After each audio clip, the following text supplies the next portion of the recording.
Welcome, boys. Okay, in this video we're going to do an unboxing and a little bit of a tabletop review of our Ruger 57. So I just picked this dude up, and this is the case it comes in. A nice hard case, black. This is Ruger on one side. It's got these nice little locking deals. Got a bunch of text and literature that we don't need to read. All you need to know is it does come in a hard case, and this case is pretty nice. Pretty nice. I'd put it on par with maybe my PPS, which actually has one of the nicer cases. That and the PPQ. Those two cases are pretty legit. This one might even be ever slightly nicer, at least on the outside. So, pull these out. We open it up. Nice cushy foam here on the top. And here we have our owner's manual. Price I paid for this thing, $650, I believe. And without doxing myself by giving all the information that was on here, the $639.99. Tax was $53. So, you know, grand total of $693. But of course, because I got rid of that crappy PK380, $125 knocked off the price of this guy, which is good enough for me because that gun sucked. Now, we have some literature. Nothing we really need to concern ourselves with. You're wondering about the warranty on this. Ruger has a lifetime warranty no matter who owns the gun, so you don't have to register it or send in a warranty card or anything like that. If you have a problem, you just send it to Ruger and they will take care of it. So you won't get a warranty card in here. Instruction manual, we'll hit on a few points on this, but I'm going to show you the gun first. So this is how it's going to come. It's actually going to come in a plastic bag. I've already opened this, and I've pulled it out of the plastic bag it came with, and I've already disassembled it and cleaned it. So for this review, the gun has been cleaned. But other than the fact the plastic bag's missing, this is how you're going to get it. You're going to have that literature in there. You're going to have the slide partially back because it's got this flag in here to show you that it is unloaded. Take that out. Now this is where the case is a little bit on the cheaper side. On the inside, it's just a little plastic kind of placeholder in here. Whereas my Walthers are kind of foamy and really nice. So essentially the same stuff that's up here is down here. But that's not too bad. It's not going to spend much time in the case once I get a holster for it anyway. So here's the gun. Slides locked back to the rear on the empty magazine. And this Ruger 57, as you can see, does fire the 5.7 by 28, which in ye olden times was known as the cop killing round, because oh my god, it'll go through soft armor. It's to kill cops. You hate cops. Blah, blah, blah. Whatever. This is the current year, so hopefully we've moved past that. So what we have here is an ambidextrous thumb safety. Very 1911-esque, which I like. A split trigger safety, kind of like my PPQ, and people with Glocks would be familiar with. Magazines, comes with two metal magazines with a polymer follower here. 20 rounds in each magazine, unless of course you live in one of those Jew states. In the Jew edition, you hold 10 rounds. And I almost feel bad for you, but you could always move. But over here on God's side of the river, 20 rounds. Comes with two. I will be buying another one at a later date. One of those little lock thingies that nobody ever uses. In fact, I've got so many of them, I should probably try to sell them on eBay, see if I can get something for them, because I'm never going to use them. Alright, so it's a polymer lower, but I do believe Ruger refers to it as a glass reinforced nylon. That's what they technically call this lower. The upper is metal, steel, with a cutout where we can see the barrel. The sights are a little raised, fiber optic front sight, and blacked out rear sights. We're done with the box. I'll move that out of the way so we can maybe see a little better here if we're looking down the sights. So there's not too much air between the sights. I kind of like it. My P99 and PPQ both have, they're a little airy. These are equal to or less than that. And I don't mind the air in the P99 and the PPQ, so for me this is fine. I even don't mind the blacked out rear sights and the fiber optic front. That's pretty neat, I think. It also comes with these screws can be taken out, so you can have your little optic plate and mount your optic if you're going to run an optic. But that's something you would do, I would think, in a more competition type firearm as opposed to a concealed carry or home defense. That's my opinion. I don't know. Maybe people with home defenses are rocking optics on their guns. I don't know. I don't. But that's not to say they don't. So fine. But I would think if you're doing this gun competition, you might, I don't know, unless you just really like the 5.7 round. Let's talk about the trigger on this thing. So the trigger is a little,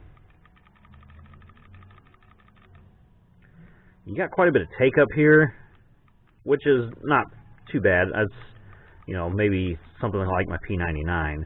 But what we do have is, when it stops right here, you have a bunch of creep before it finally breaks.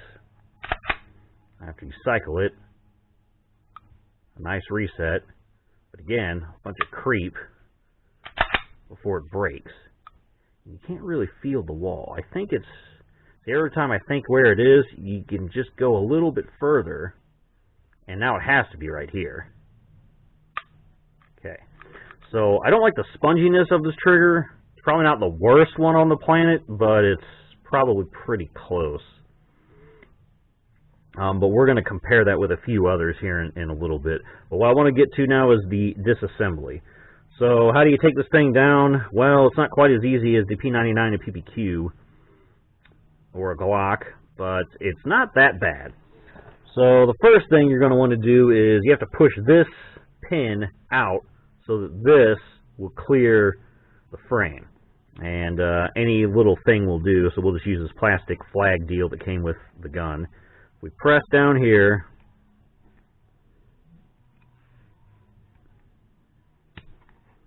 okay, so we push that through a little. On this side, you just need to rotate 90 degrees down.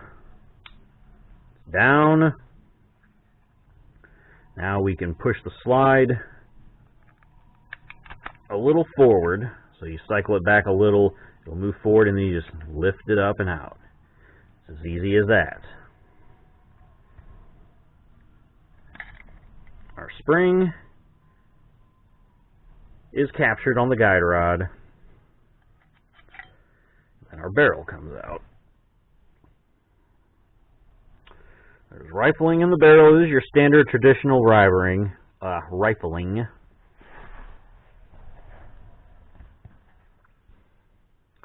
It's very well machined in here, I will say. Probably not as good as my P99 or PPQ, but definitely better than that Taurus G2C, if you care about that sort of thing on how well the finish is on the inside. You can see it's a little oily, so while we're in here, where do you oil? Well, you got a couple different options. You either want to oil the inside of your slide rails here, or you could oil here where these will be, where the slide will be moving along these. So I recommend either doing a drop on each one of these 4 corners, or putting your oil in here and just kind of holding it like this, letting it run down, and then it'll kind of soak the inside. I actually do a little bit of both. Actually, oil those. I oil those 4, and then I kind of take my Q-tip and cloth and just wipe it down so it's not a big glob and it's just like a fine little bit of oil there. You also want to oil down in here where your spring is for the hammer. This is an internal hammer, by the way. This is our little guy, our little hammer. Now cocked. Ruger says, do not ever dry fire this thing with it disassembled. You could damage the ejector. Here's the ejector, and yes, I'll hold this with my thumb when I pull this trigger so I don't damage anything, but as you see, the hammer goes all the way forward and makes contact with this ejector. So I have a sneaking suspicion, yes, if you pull the trigger with this thing,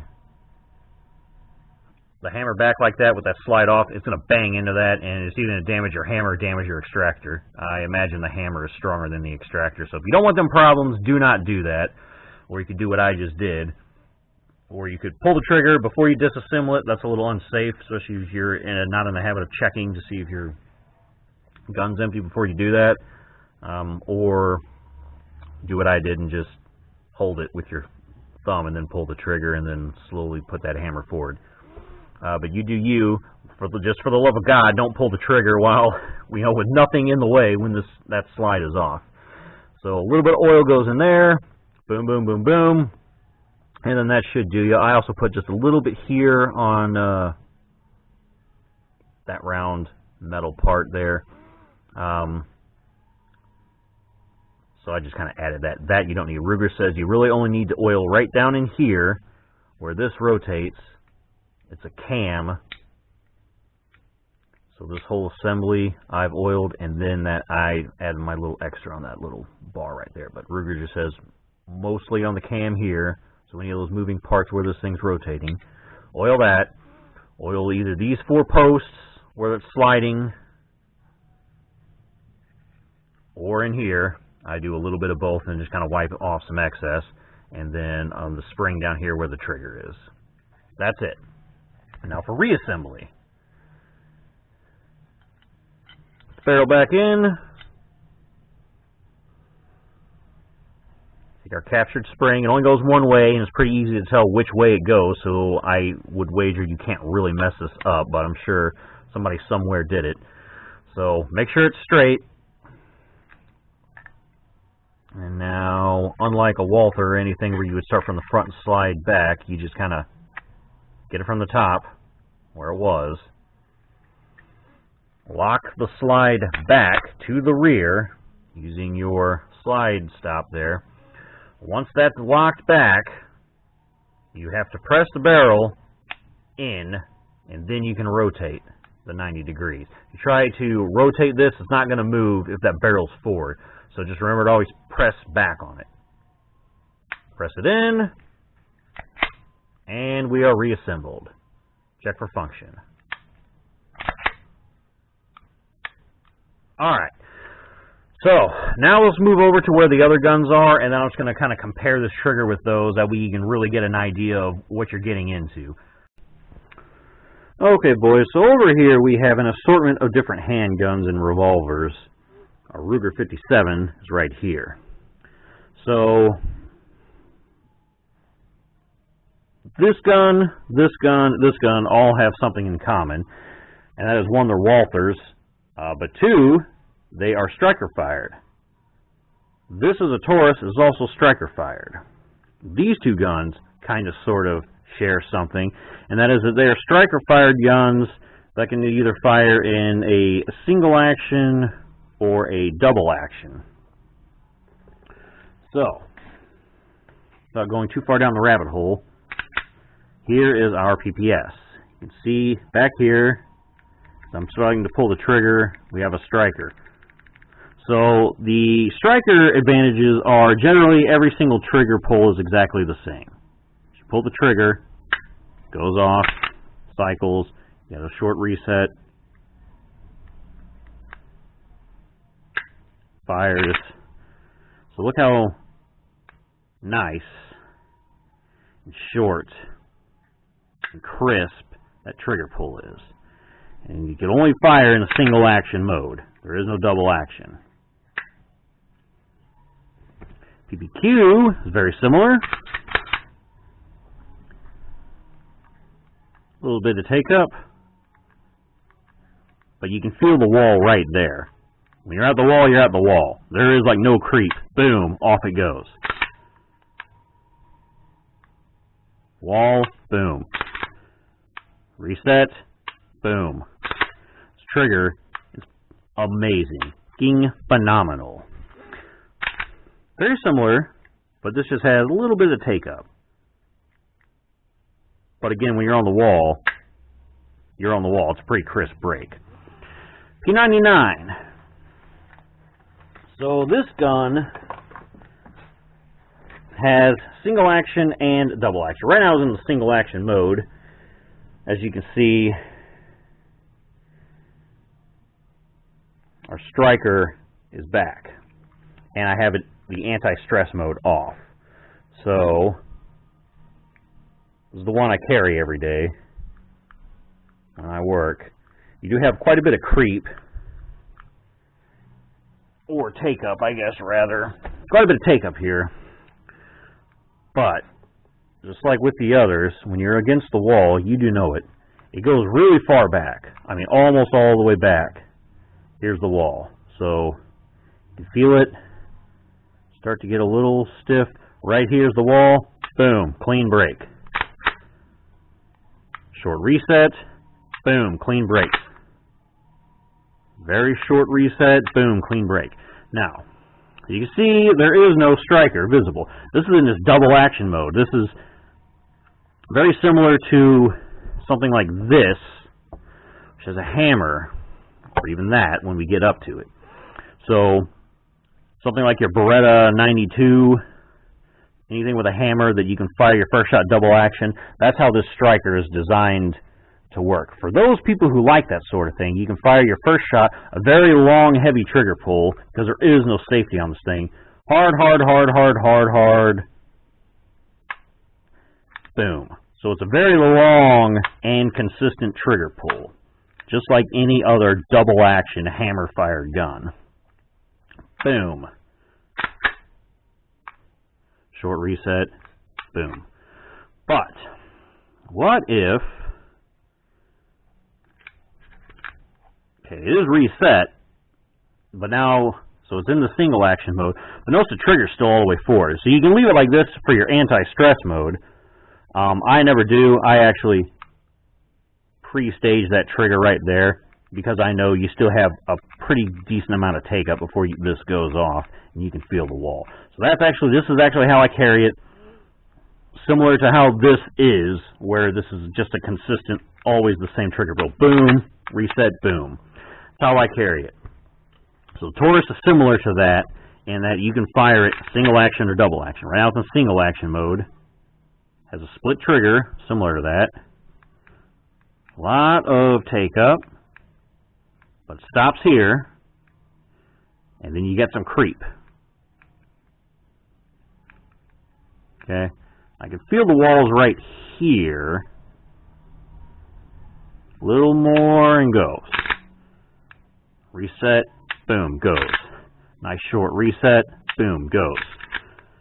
Reset, boom, goes. I didn't cycle it, so now you have a very long pull, very long and consistent pull, just like the P99. Great. So these two are very similar. Now we have a hammer-fired gun. Another Ruger. This is single action mode. The hammer's back. The safety is off. You have pretty good take-up. You can feel the wall, but then it creeps and then goes. Wall, creep, go. This trigger is incredibly sloppy. I do not like this gun. If you wanted to fire it in its double action mode, you do have a very long pull. But remember, this is a hammer-fired gun, but it's single action. So theoretically, it should work like something up here. So this is a revolver. It is single action and double action. So my 686 Plus, if you want to fire it in double action, you have a very long, heavy pull. Long, heavy, boom, and it goes. Kind of like that. Kind of like that in double action mode, kind of like that. Only this is like way heavier. This is like the hardest, heaviest trigger pull of all of them I have. So when you carry it like this, you're not going to accidentally shoot somebody because you can't accidentally pull this trigger. It requires an incredible amount of effort. Whereas in single action mode, I mean, if you blow on this thing, boom, it is a hair trigger. I mean, I'm talking a hair. Very light.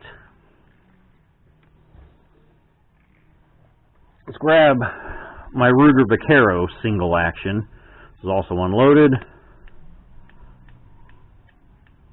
But this only fires in single action, see? Nothing happens. If you pull the hammer back, it's also a very light trigger. But I would say still not quite as good as that Smith & Wesson 686 Plus. This, you just got to squeeze it a little bit of effort. Whereas on this one, like I said, you blow on it wrong, it goes off. So this, the 1911. Anybody who's familiar with these knows that they are in fact single action. Okay, so pulling the trigger, nothing happens. You have to pull the hammer down, and now you can keep your safety on, cocked and locked, just like this, cocked and locked. But look at this trigger. There's safety back here, so I have to do that. But if you pull, there's only a little bit of take-up, boom, off it goes. Boom. A little bit of take-up, boom. So you can tell when this thing's going to go off, too. I mean, next to no effort. So theoretically, you would think this having the exact same style as this, the trigger would be the same. Because you got cocked and locked. I'll get the magazine in. Okay, so now it's cocked. It's ready to rock. Safety's off. Look at how much trigger pull there is. And then all that creep, and then it goes off? I don't understand that. How can it not be like that? This trigger should be just like the 1911. You should have it on safe, and the second it comes off, boom. Because see, you can't pull the trigger again. It isn't double action, single action. So I don't know about all that. And I actually hate this trigger, and this one I think might actually even be better. As horrible as that is to say.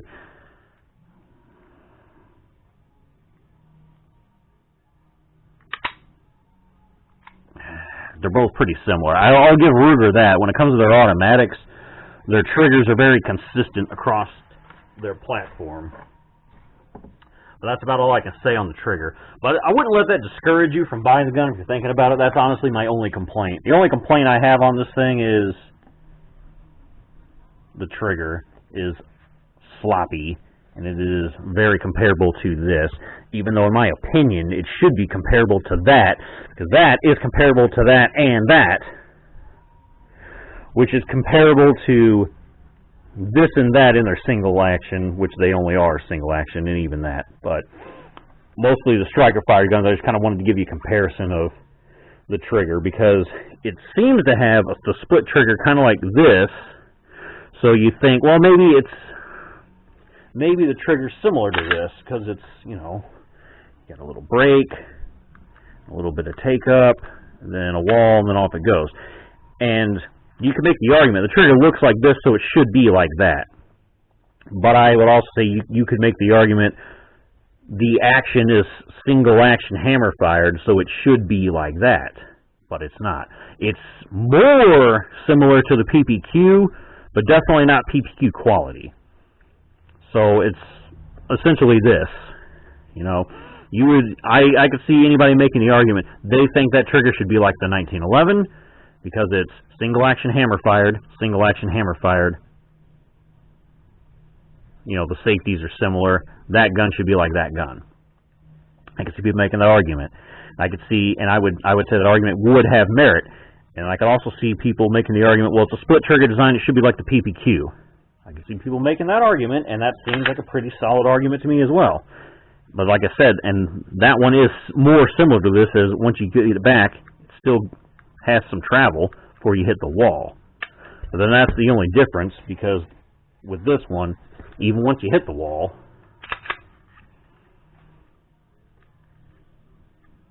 you still have a bunch of travel before it finally goes off. So I don't know how accurate this thing's going to be. 5.7 by 28 is like impossible to find now.